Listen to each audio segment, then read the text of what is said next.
हर हर महादेव, जय भोलेनाथ। नमस्कार, मैं साधना पांडे मार्गदर्शन पे आपका स्वागत करती हूँ। तो चलिए दोस्तों, आज का जो ये विषय है वो हमारे घर का मुख्य द्वार है। मुख्य द्वार दहलीज है हमारे घर की। यदि आप अपने मुख्य द्वार को अच्छी तरह से, जैसा कि मैंने कई बार बताया है, अच्छी तरह से कुछ विशेष उपाय युक्त करके रखा तो आपके जीवन से परेशानियां गायब होती हैं। कई बार हमारा ध्यान भी नहीं जाता है, हमारे घर के मुख्य द्वार पर ही बहुत सारे वास्तु दोष होते हैं जिनके कारण हमारे घर में परेशानियां आती हैं। और इस परेशानियों से निकलने के लिए हमें कुछ विशेष चीज़ों का ध्यान रखना होता है। पहला तो जो बहुतों के घर में, मैं कई घरों में वास्तु करने गई हूँ, जो पहला जो सबसे ज़्यादा मुझे दिखता है वो मैं बताती हूँ।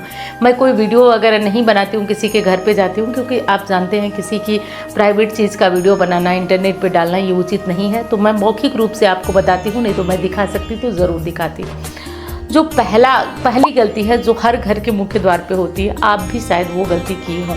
घर के मुख्य द्वार पे लोग गणपति की फ़ोटो लगाते हैं, मूर्ति लगाते हैं आगे की तरफ मुँह किए हुए। ये देखिए, चीज़ तो बहुत अच्छी है, आपने सोचा बिल्कुल सजग साधारण तरीके से कि आप गणपति को बिठा दिए तो वो द्वार गणेश हो गए, आपकी रक्षा करेंगे। लेकिन एक चीज़ का ध्यान रखिए, जो हमारा शास्त्र कहता है वो ये कहता है कि गणपति की पीठ में दरिद्रता का वास होता है। और पीठ किस में है? घर के तरफ है। तो ऐसे जगह पे गणपति को क्यों बिठाना जो पीठ हमारे घर में है, यानी दरिद्रता हमारे घर में लगातार बनी रहेगी। तो अब आप कहेंगे कि तो घर में गणेश जी को न लगाएं। देखिए, लगाना है तो दो विकल्प है। एक तो ये कि आप आगे के साइड ऐसे गणपति को लगाएं और पीछे के साइड भी वैसी ही गणपति ला करके लगाएं, यानी दरवाजे के दीवार के ठीक एक तरफ जो है एक गणेश और दरवाजे के दीवार के एक तरफ, मतलब अंदर की तरफ भी एक गणेश। मैं उम्मीद करती हूँ कि आप समझ रहे होंगे। तो या तो ऐसे लगाएं या न लटकाएं, या न लटकाएं। मैं कह रही हूँ मत लटकाएं, लेकिन ऐसे गणपति को न लटकाएं जो आपके घर में परेशानी लाए, दरिद्रता लाए। देखिए, हर घर में छोटे बड़े वास्तु दोष होते ही होते हैं अगर बना हुआ है तो। मान लीजिए जो सजग है वो तो वास्तु करा करके, और अपने ज़मीन का ही वास्तु लोग करा रहे हैं, ज़्यादातर मैं देख रही हूँ ज़मीन का ही वास्तु कराकर और तब जाकर ये चीज़ें हो रही हैं, बन रही हैं। लेकिन जो पहले के टाइम में घर बना करते थे ऐसा नहीं होगा। बहुत सारे लोग जो है वो बने हुए जो पहले के घर है उसमें रह रहे हैं। तो क्या करें हम? वास्तु दोष है तो क्या करें?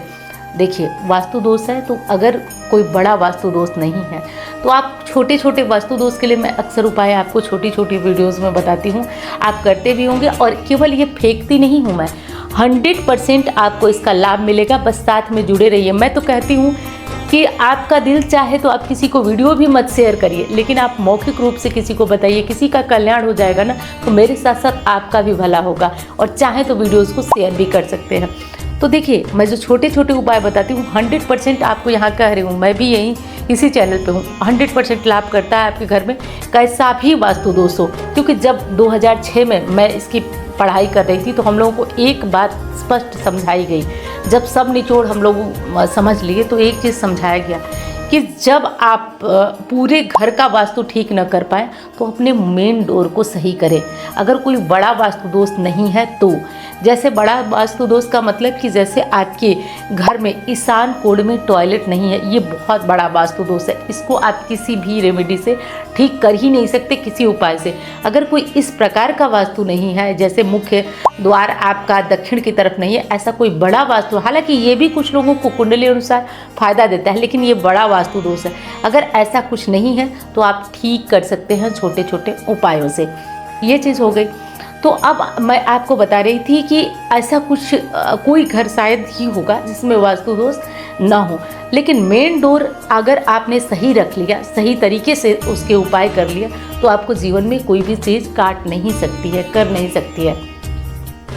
जैसे एक चीज़ आपको बता दूं कि घर के मेन डोर पे समय समय से स्वास्तिक, जो मैं आपको बताती रहती हूँ, चैनल से जुड़े हैं तो ये चीज़ हो गई।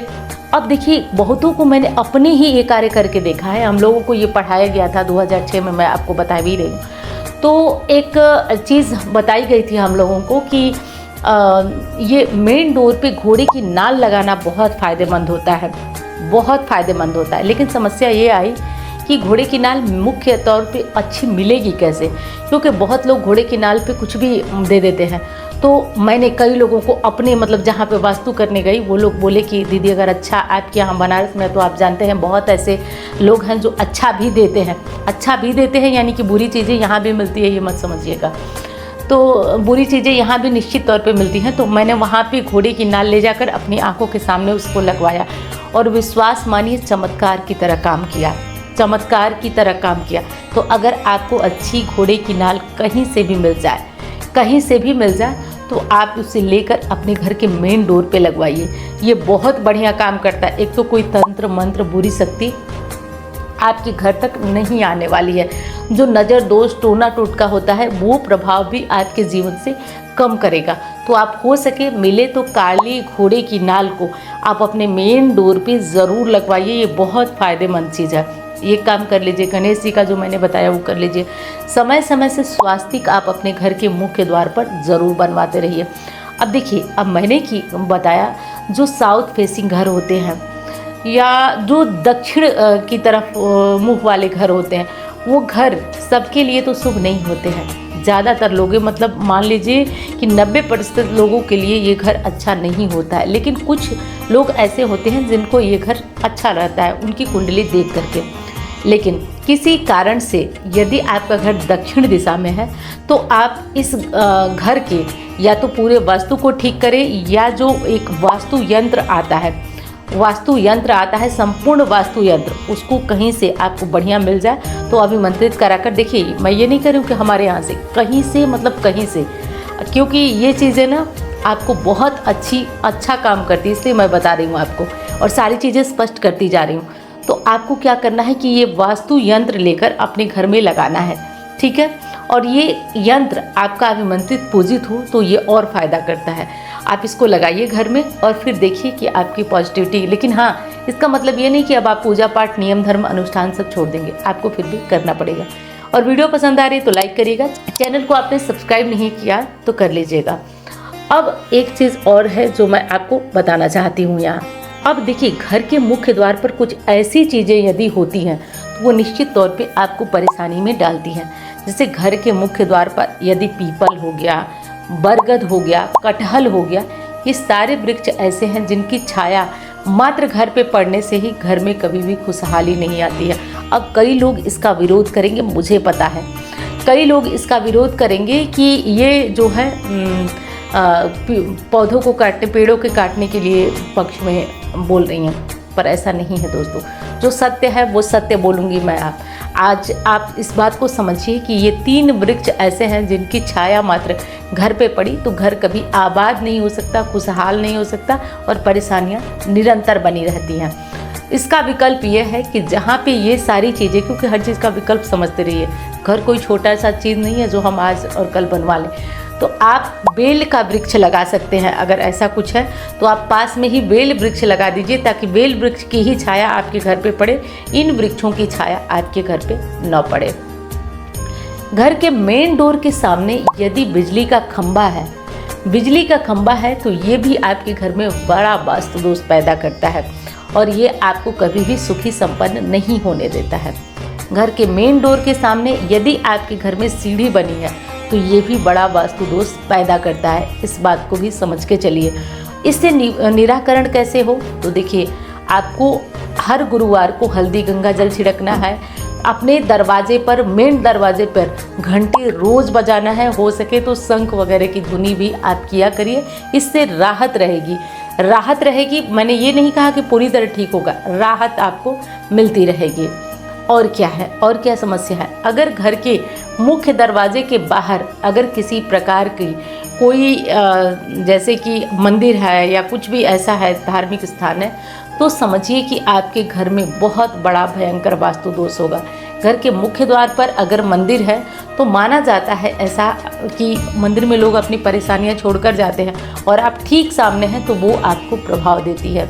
इससे बचने के लिए आप मेन डोर पर जहाँ पे मंदिर की छाया आ रही है वहाँ पे एक बड़ा सा शीशा लगवा सकते हैं ताकि वो चीज़ें पुनः वापस लौट जाए।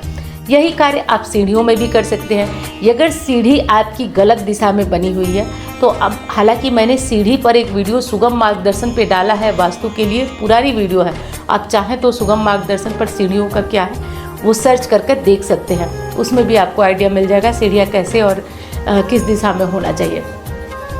तो अगर सीढ़ियाँ भी गलत दिशा में हैं तो सीढ़ियों के सामने एक मिरर लगा दीजिए ताकि ये आपके वास्तु को ठीक कर सके।